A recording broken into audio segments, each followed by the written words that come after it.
Hello, my name is Mr. Wilke. We're learning statistics and we're about ready for a test on chapter 10. So let's talk about what's going to be on the test. So we're going to have 8 multiple choice questions. We will have 3 free response questions. All right, so I will go over everything so you know exactly what you need to do to make sure you're ready. So let's start with multiple choice. Number 1.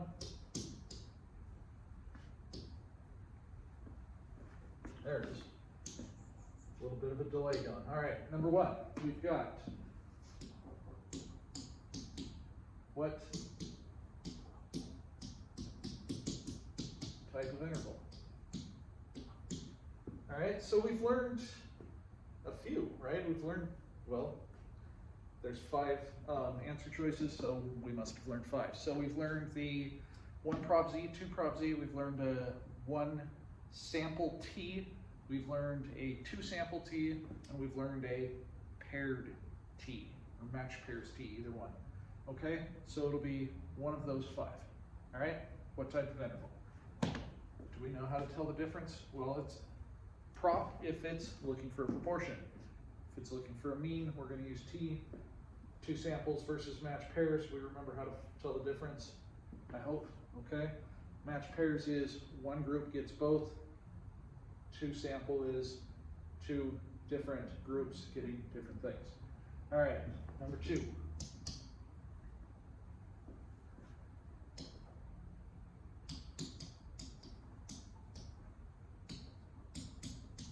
Standard error of the mean. If you remember how to find this, this is just S over root n. So I will give you a sample. You'll have to find S, you'll have to find the square root of n, you'll have to divide them. Easy enough? I think so too. All right, number 3.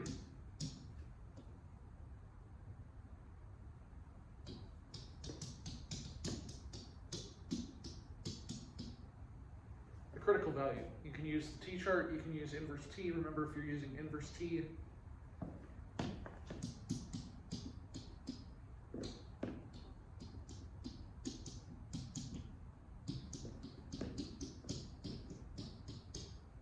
type in the area to the left and the degrees of freedom. That'll give you the critical value. If you look at the chart, you can look at the interval and just go up to wherever degrees of freedom is, and you got it there.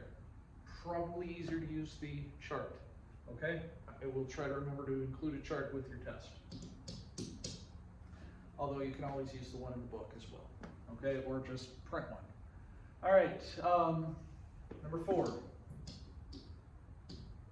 When shouldn't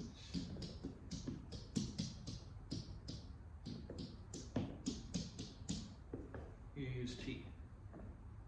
Now, clearly we shouldn't use t when we know sigma, we use z, right? When else shouldn't we use t? What if our conditions are violated? If it's not random, you can't do it, right? If it's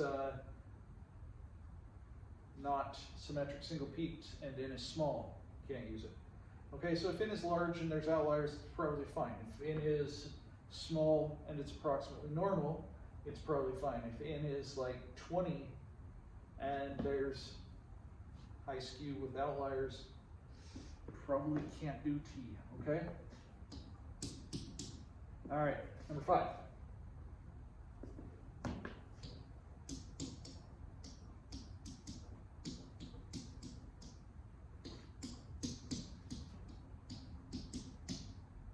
So number 5 was just like number 2, except it's 2 sample. So do we remember the formula? It's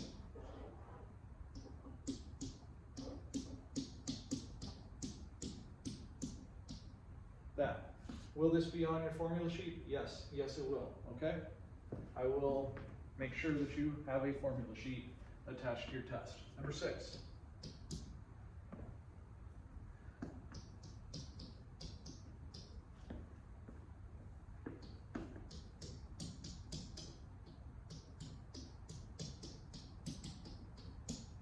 Interpret the conclusion. So I'm going to ask you, what does it mean that we're 95% confident? You're doing a procedure that's going to capture the true parameter, the true mean, 95% of the time. Okay? All right, number 7.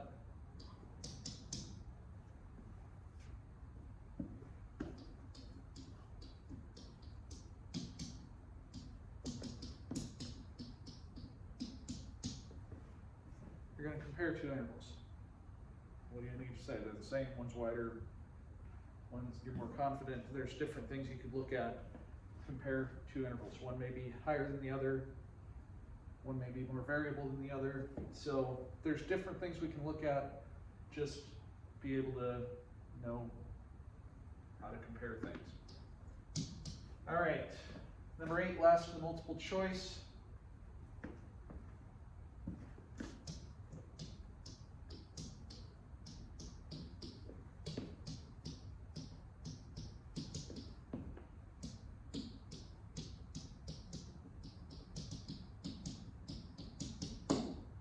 What would happen in a hypothesis test?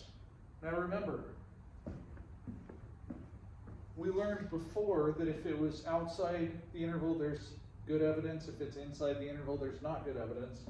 Well now, since we understand hypothesis testing, we can say if it's outside the interval, we would do what? We would reject H naught. If it's in the interval, we would fail to reject H naught. Okay? All right, so that's it for the multiple choice. Any questions on the multiple choice? Okay, then let's go to free response. Free response, there are 3 free response, 9, 10, and 11. Let's talk about those.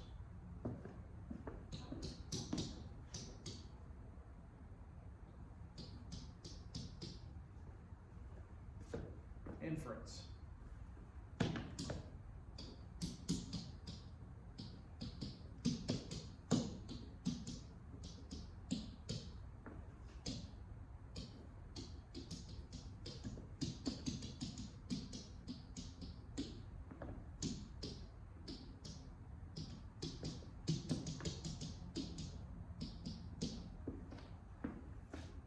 You will have one of each of these, okay? It'll be really easy when there's a 1 sample because it'll tell you it's a 1 sample. It'll be really easy when it's a 2 sample because there will be 2 samples. It'll be really easy when it's a paired t-interval because there will be one population getting 2 things and you'll have to find the differences, okay? So, you will have to be able to determine which is which. Okay, now, a couple other things. Let's talk about what we need for everything, okay? So,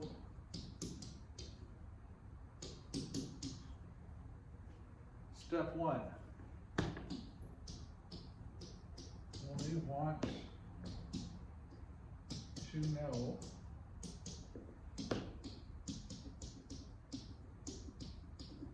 the true mean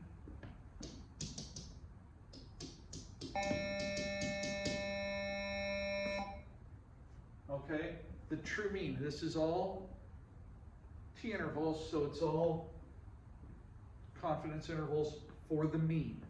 We want it in context of the problem.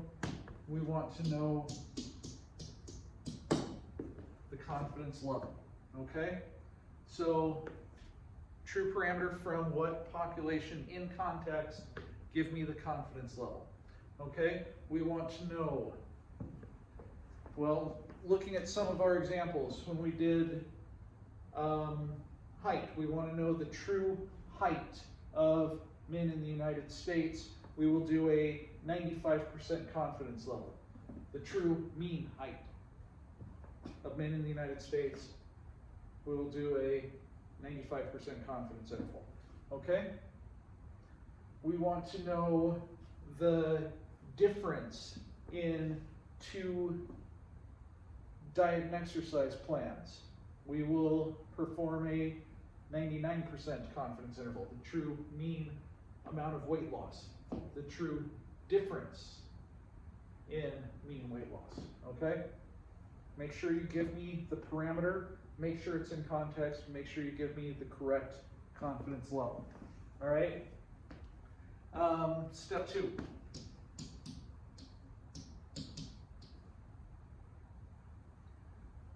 Step 2 is conditions.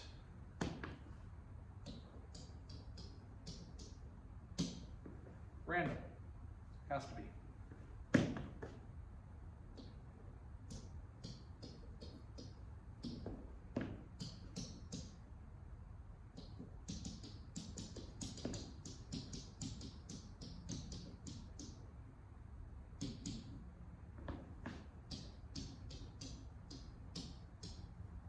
Now this is actually a little bit backwards. The distribution has to be close to normal. If n is large, it's fine, right? If n isn't large, well, then it's not fine.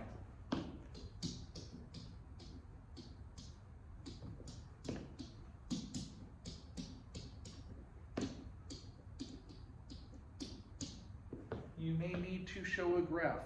I guarantee you on one of them I will give you a small sample. You will need to show a graph on that one. Okay?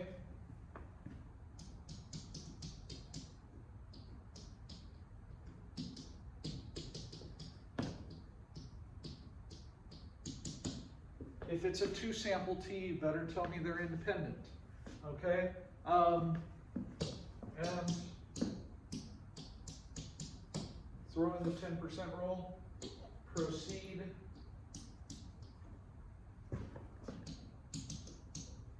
With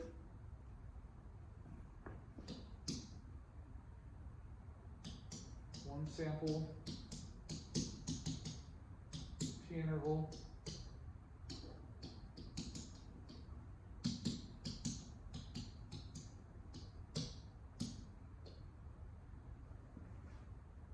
paired T interval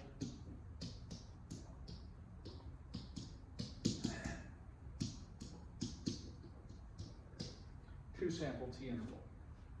Better be one of these, okay? It has to say 1 paired or 2. It has to say T interval, okay? That's it. Now, on a 1 sample, if you just say T interval, that's the default, that's okay. On a match pairs, if you say T interval, you did not give me enough. You have to say it's a paired T interval, or it's a T interval for the differences or something to let me know it's not just a regular 1 sample, it's a paired sample. If it's a 2-sample T interval, you better say 2-sample T interval, okay? All right, step 3.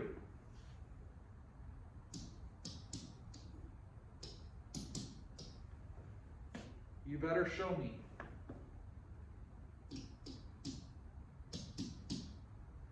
X bar plus or minus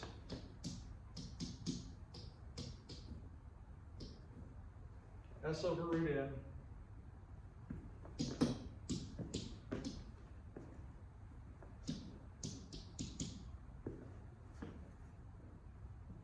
give me the interval, give me the degrees of freedom. If it's a 2-sample, now if it's a paired, remember you do 1-sample procedures, so this is okay. It's just X bar is for the differences, but you're doing a 1-sample procedure on the differences. If it's a 2-sample,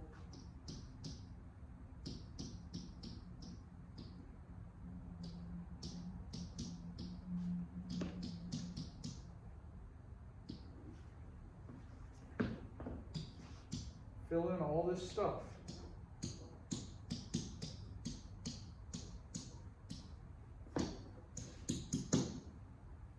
Degrees freedom, you can give me the use the calculator method. You don't have to show your work for the calculator method, just give me the degrees of freedom the calculator does. If you don't want to do it that way, you can do it the conservative method, that's okay, but you should be doing it on the calculator anyway, so give me the correct degrees of freedom. Okay, and then step 4.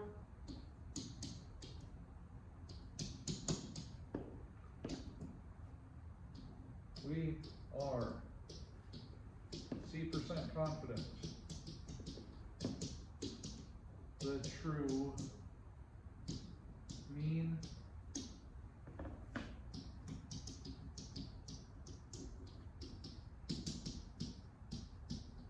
difference in means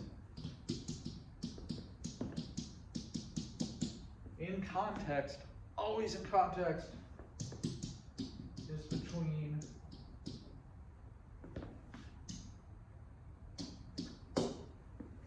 got for your interval. Okay? Have all that stuff. Write step 1, step 2, step 3, step 4. Okay? All of this is important. Remember, your inference is 16 points per inference problem. 5 points per multiple choice. So we have a total of 40 plus 48. That's 88 points. Okay? Just on the inference things. Which means we have more stuff, right? So I will also ask you,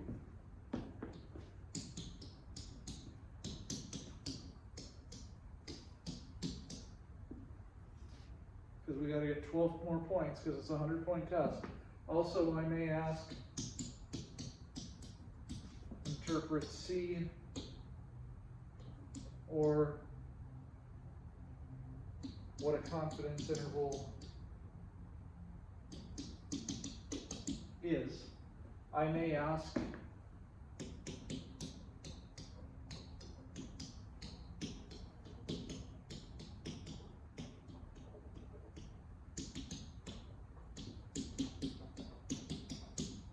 what would happen in a hypothesis test. I will not ask you to do a hypothesis test, we haven't learned those, but I may ask what would happen? Would I reject? Would I fail to reject? Interpret it, something. So basically it'll do what a step 4 would look like. And that's it, that's your whole test, okay? Anybody have any questions? Now's a great time to ask them. Unmute yourself and ask, type them in the chat, type them in the YouTube comments if you're watching at home and you hope to learn something studying at home. I've had people that are taking the test watch and type in the YouTube comments, and guess what? I respond. All right? So whatever works, do it. That's it. Thank you guys for listening. Thanks to the Exploited for the t-shirt, and good luck on your test.